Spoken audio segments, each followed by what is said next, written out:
You cross the task off the list. The message is answered. The bill is paid. The shoes are by the door for tomorrow. The cup is in the sink. For 1 second, the room should feel lighter. But it doesn't. The thought arrives before rest can. I'm still behind. Not because you did nothing. That will be easier to explain. Behind after trying. Behind after showing up. Behind after doing the small, responsible things no one claps for. Behind. Like there is a clock somewhere in the apartment that no one else can see, and it is not measuring the hour. It is measuring your life. It ticks while you brush your teeth. It ticks while the phone charges beside the bed. It ticks while someone else seems to arrive at the future you are still trying to reach. The cruel part is that effort does not always turn the sound down. Sometimes trying makes it louder. Because every completed task proves you can move, while every unfinished part of life asks why you have not moved faster. So the question is not just, why do you feel behind? The question is, who taught you to read your life like a race? And why does the finish line keep moving after you do exactly what you were supposed to do? This is the strange pressure of being responsible and still feeling late. There is a kind of exhaustion that does not come from one bad day. It comes from carrying an invisible schedule. By this age, you should have this much saved. By this month, you should know what you are doing. By this year, the room should look different. The work should feel more stable. The mind should be less messy. No one has to say it out loud. It lives in the small objects. The unopened notebook on the desk. The calendar square you keep moving forward. The clothes on the chair that make the room feel like evidence. The phone lighting up your face at midnight with other people's milestones. You can be alone in a quiet room and still feel watched by a version of yourself that arrived earlier, chose better, and never needed this much time. That is what makes the feeling so hard to explain. From the outside, your life may not look like collapse. You are answering things, you are working, you are keeping appointments, you are making plans, cancelling some, trying again. Inside, there is a private courtroom. Every ordinary delay becomes an exhibit. Every tired evening becomes proof. Every slow morning becomes another reason to believe you are not built for the life you wanted. And because the pressure sounds like ambition, it can feel dangerous to question it. If you stop calling yourself behind, will you stop trying? If you stop panicking, will everything fall apart? If you let the room be quiet, will the life you want move even further away? So you keep the pressure close, you treat it like fuel, you let it sit beside the coffee, the laptop, and the folded laundry. But pressure is a strange fuel. It gets you moving, then charges interest. The feeling of being behind is not only about what is unfinished, it is about the measurement system underneath it. A task can be simple. Send the email, wash the dish, save the money, finish the page, make the call. But the mind rarely lets the task stay simple. It attaches the task to a hidden timeline. Send the email because you should already be more professional. Save the money because you should already be safer. Clean the room because you should already be someone whose life does not spill onto the floor. The task becomes a symbol. And once that happens, you are no longer just doing a task. You are defending your entire life against the accusation that you are late. That is why tiny things can feel so heavy. One unread message becomes your inability to keep up. One unplanned evening becomes wasted potential. One missed habit becomes a story about your character. The pressure works by shrinking time. It takes a whole life and compresses it into one moment at the desk. If you do this now, maybe you are okay. If you do not, maybe you are falling further away.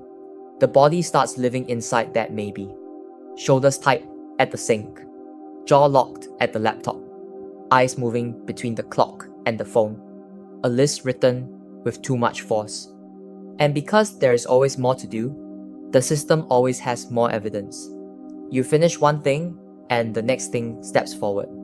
You get through the day, and the day becomes the minimum requirement for tomorrow. This is why effort can fail to feel satisfying. Not because effort is meaningless, Because the measurement system refuses to let anything be enough for longer than a moment. It says, good, but what about the rest? Good, but look at them. Good, but you started too late. Good, but you should have known sooner. Good, but you are still not there. And after hearing that long enough, progress stops feeling like movement. It starts feeling like evidence that the race is real. The hidden cost is not only stress. The hidden cost is that you begin to confuse self-punishment with honesty. You start believing the harshest voice in the room is the most accurate one. The quiet voice that says, "You are tired," is treated like weakness. The careful voice that says, "This is too much," is treated like an excuse. The small voice that says, "I want a different kind of life," gets buried under the louder command to catch up first. Catch up, then rest. Catch up, then choose. Catch up, then feel proud. Catch up, then be present. But the problem with an invisible timeline is that it never has to reveal its source. It does not tell you who wrote it. It does not tell you why it deserves authority. It does not admit when it borrowed its standards from strangers, feeds, family expectations, or old fear. It just points at the clock. So you keep obeying a rulebook you have never been allowed to read. This is where life can become very small, not visibly dramatic, just smaller. The walk becomes step count. The meal becomes efficiency. The room becomes a productivity surface. The weekend becomes a recovery window. The body becomes a project that keeps failing inspection. Even joy gets questioned at the door. Can you afford this hour? Did you earn this evening? Shouldn't you be using this energy better? And slowly, the person inside the life gets replaced by the manager of the life. The manager is useful.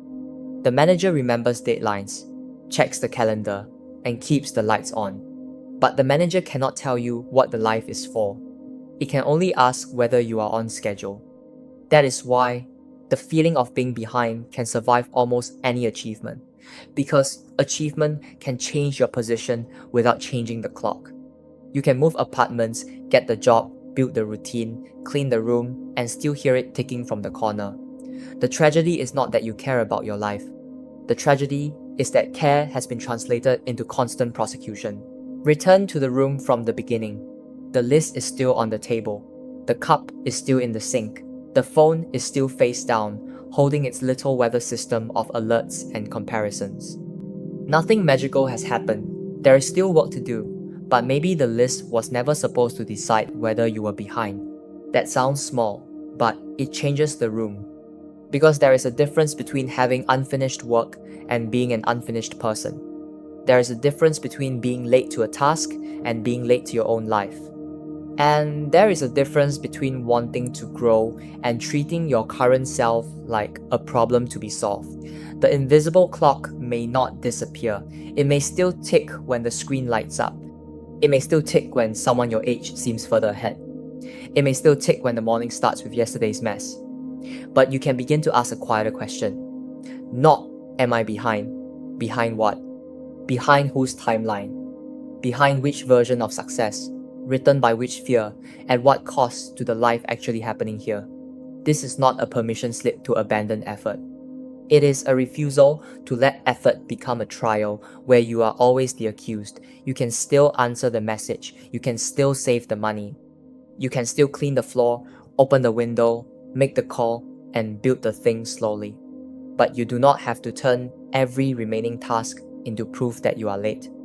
At some point, the life you are trying to catch has to be allowed to include this night, this body, this ordinary room, this imperfect list, this person who is still here, still trying, still breathing under the clock without belonging to it. The list can wait on the table, the clock can keep its sound. You can close the notebook without asking it to forgive you. And for one quiet second, the room does not have to be evidence. It can just be where you are.